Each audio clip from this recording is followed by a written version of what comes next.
everyone. I'm Jesse, and welcome to another edition of Gen X Thinks.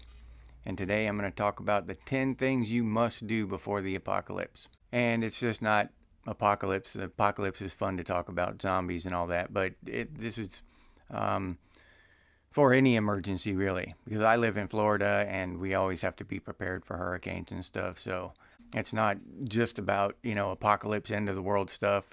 If you want to be prepared, be ready in case of some type of emergency that might put the power out for a few weeks or something, then these are some things you want to think about. The number one, maybe the most important thing, is just to keep your mouth shut about it. Don't tell anyone else what you're doing. You don't want to tell your buddy that you're stockpiling food in your basement, because then he might go have a few drinks with somebody and tell them about it, and then when the time comes, people are going hungry, then people are going to know that you've got a lot of food. So they're going to come see you. That just takes the decision out of your hands. Whether you want to help people or not, that'll be up to you, if you don't tell them. If you don't put the word out, then you can help people as you're able to, because you can't help people if you've already starved to death. So in order to help people, you got to take care of you and yours first. And that begins with just keeping it a secret, keeping it to yourself. And the rule for that is 3 people can keep a secret if 2 of them are dead. So, in other words, 3 people can't keep a secret. You're not going to be able to keep your food if everybody knows that you have food. That might be the strongest piece of advice here, is to keep it on the down low. Just don't tell anybody about it. The second thing is, even if you plan on sitting it out, whatever it is, if you're prepared to live in your basement and you've got everything set up, you still need to be able to be mobile. You need to have the option to mobilize and get out of there if something occurs. You don't want to just have only one option sitting there in that basement or whatever until something on the outside changes. You want to be able to move out, get away, find a better place, whatever. You got to be mobile in certain emergencies. Mobilization, it will be very important. Number 3, you got to remember that water is more important than food. A lot of people kind of overlook that. Have a few gallons of water with it, but you're going to need quite a bit of water in order to survive an extended period of time.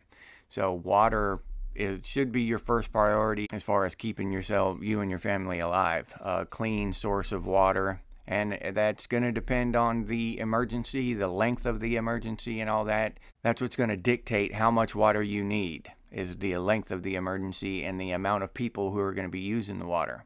You're going to want to have access to fresh water for an extended period of time. And you can get those water purification tablets and different ways to purify water in case you do have to gather it from a natural source. So that's a high priority thing, is clean water. Number 4, you will want to have an emergency medical kit with all kinds of stuff in it, basically for lacerations, sickness, illness, any kind of health problems. You kind of want some kind of medical bag to take care of pretty much anything that might come your way. Advil, whatever, iodine, bandages, sutures, just whatever you think might need to go in there. Maybe some ivermectin or something. I don't know. That should definitely be high on your list of priorities. And I'm not going to mention food in here at all, really, because we all know we need food. And all you have to do is type in a search bar, and you can find all kinds of people selling food, emergency food rations and stuff. So I'm not going to go into that. Number 5, you need to be ready to defend yourself and your family, because when something goes down and people start running out of food and water, they're going to go looking, and there's bound to be trouble in an emergency situation when people are hungry. And because I myself, I don't know if you've watched my videos on how I grew up, but I've been close to starvation before when I was a kid, and I know what it does to your mind. They're not going to be okay. You know what I'm saying? They're not going to be just knocking at your door. And, you know, I mean, they might knock at your door and ask or whatever, but when it comes down to that type of hunger, they'll do things that they wouldn't normally do to get something to eat, is what I'm saying. And you need to be able to defend yourself and your family. That's an important thing, because once everything settles down past a certain point and everybody starts getting hungry and thirsty, then it's going to be the people around you that you need to worry about. Whatever the catastrophe was, if you survived it, the hurricane or whatever, you don't have to worry about that anymore. You survived it. Now you have to survive all the people around you. So that's something to consider and keep in the back of your mind. Number 6, you're going to want to be in some kind of shape, some kind of decent physical shape. Not talking about, you know, an Olympic athlete or anything, but you're going to want some kind of stamina, some kind of cardiovascular exercise will help you with that, you know, treadmill, walks, whatever, because you might end up having to travel quite a ways. You're going to want to be in some kind of decent physical shape just in case you have to bug out, just in case you have to become mobile. You don't want to do that and in really horrible shape, because you're not going to make it, you know, 100 yards, let alone 100 miles. So that's something to consider.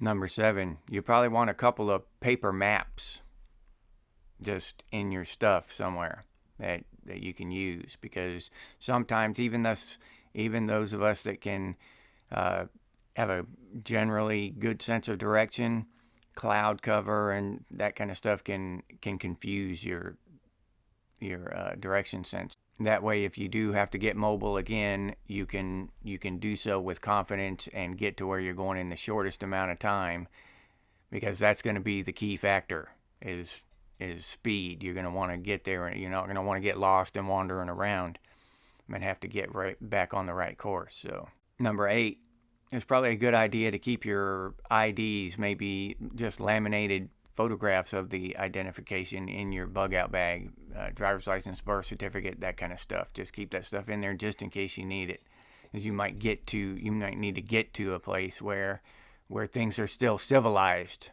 and then you're going to want to be able to prove who you are. So that's just something to consider that people don't always, you know, think about right off the top of their heads.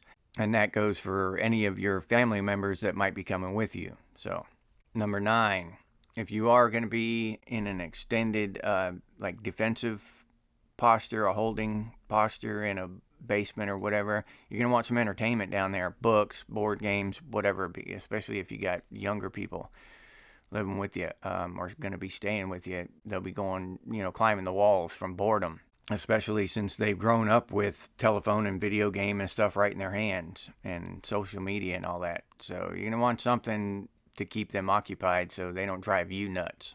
And number 10, you're going to want some kind of alternate form of hunting weapon, you know, some to harvest animals or whatever, like a slingshot, a blowgun, or whatever, something like that. Something that you can make ammo for, because if it's an extended period of time, no telling how long that extended period of time is going to be, you might run out of weapon ammunition, you know, like rifle ammunition or whatever. Or if you want to get ahead of that, you can always, you know, take down squirrels and birds and stuff with a slingshot and save that rifle ammunition for better things, where it's more useful, because you don't need a rifle to take a squirrel or some kind of bird or something. You know, you're going to want to think about that stuff, because you don't want to run out of your rifle ammunition and then completely starve to death because you don't have any more bullets or whatever. So that's something else to think about. And that's my list of the 10 things that you must do before the apocalypse. Thank you for watching. If you enjoyed this episode, please like, subscribe, and comment. I appreciate that. If you'd like to support the channel, you can do so by hitting the thanks button down below this video. I appreciate that if you do so. Thank you very much. You can also head over to Buy Me a Cup of Coffee and buy me a cup of coffee. That link I'll put down in the description. We also have some Gen X gear over at Redbubble. There's some really cool stuff over there. Stickers and coffee mugs, stuff like that, with Gen X and Gen X Thinks branding. If you are interested in any of that, I'll put that link down in the description as well. And if you don't want to or you can't support the channel in any of those ways, you can always do so by sharing these videos on your social media. That really helps a lot, and I thank you. I appreciate that very much. And if you have any ideas for future episodes of Gen X Thinks, please put those down in the comments as well. Or you can email us. The email is on the channel page. That's one of the things I really enjoy doing. Thanks again. And as always, stay frosty, Gen X, and I'll see you on the next one.